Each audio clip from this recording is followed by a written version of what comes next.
My name is Kay Byfield, and this is your ArtSpeaks Studio moment from ArtSpeaks Studio in Dallas, Texas.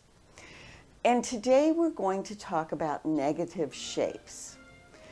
Negative shapes are the shapes that are around an object or in between objects, or where one object is behind another.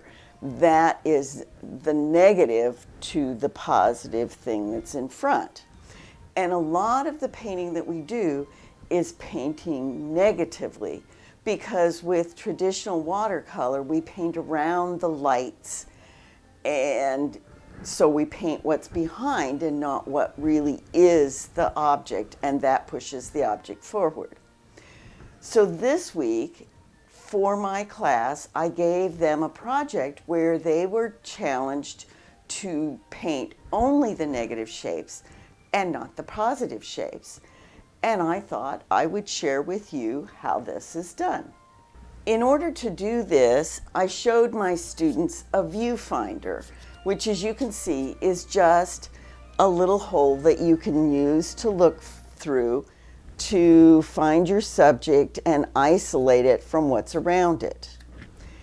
And I used that viewfinder on a piece of manzanita that I had mounted so that it could be used for this project.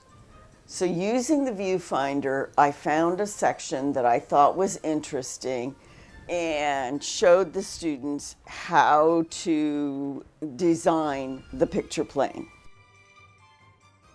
Because it's too easy to draw the subject, that's what we've been doing all our lives, the challenge I gave the students was to paint the negative shapes, the shapes around the limbs of the manzanita branch, and not to paint the branch itself without doing any drawing first. That means you need to design the shape and then be able to translate that to paper. So I mixed up a puddle of blue paint, because we're only going to paint in one color, and I have to make a decision about where we're going to start. I think I'm going to start here on the edge.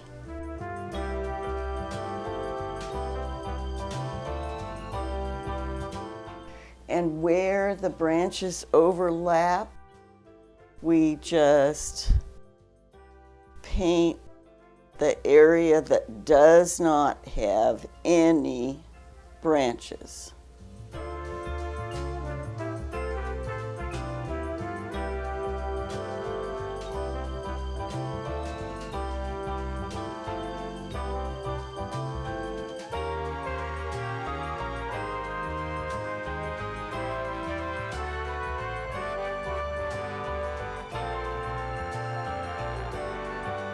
So now I've finished the little painting that I did. It's not really a painting, it's just a study.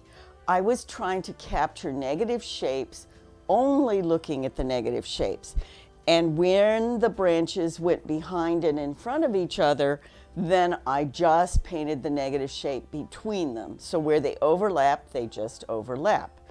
The point is to start looking at the negative shapes, thinking about the interest of the negative shapes. They should all be different. They should be different sizes, different shapes, but everything should make sense. There were a couple of places where I lost my focus. Down here for one, I lost it a little bit up in there, but I just erased that part and went back and captured the rest. It isn't exactly faithful to what I started, because I made some adjustments, because the limbs all came out at exactly the same spot and created a simulated line, and I didn't want that, so I let it go off in a few places where it didn't really when I was looking at that section of the tree. But the goal here is to use this exercise to really begin to understand how negative shapes work. So I hope that this little exercise was as helpful to you as it was to the students in my class. I'm hoping that it will pay off in their paintings, and I invite you to do something like it yourself at home. Until next time, happy painting.